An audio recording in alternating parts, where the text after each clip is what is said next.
L'info éco avec Capital. L'info pratique Capital, elle concerne les garanties de complémentaire santé. Les organismes se sont engagés à fournir d'ici 2020 des tableaux de garantie plus lisibles à leurs assurés.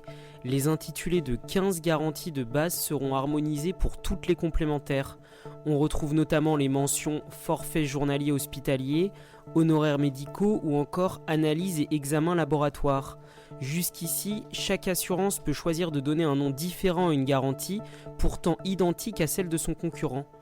Enfin, les grilles de remboursement des mutuelles seront désormais affichées en euros. Exit donc les suites de pourcentages complexes exprimés sur la base de remboursement de la sécurité sociale ou encore sur les tarifs de convention.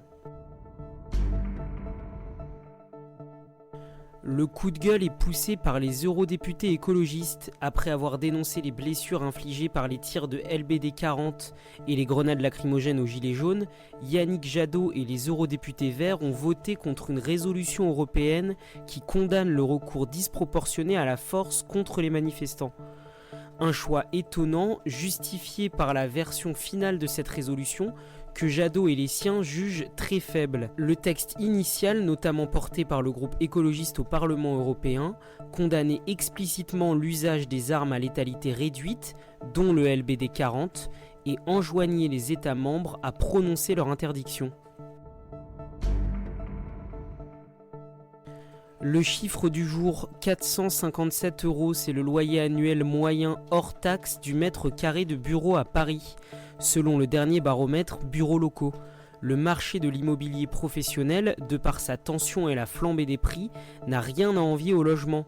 Le taux de vacances est plus que jamais orienté à la baisse et il est devenu de plus en plus difficile de loger son entreprise en région parisienne. Heureusement, certaines zones offrent encore de belles opportunités. Le nord-ouest parisien par exemple avec le 17e arrondissement. En plein renouveau, il héberge actuellement 27 000 entreprises, dont 4 000 créées en 2018. Autre quartier très attractif, plus central, le 10e arrondissement, où les loyers sont jusqu'à 25% moins chers que dans le 8e, cœur d'affaires historique. Passé le périphérique, Montreuil, Saint-Ouen et Clichy font office de premier marché de report.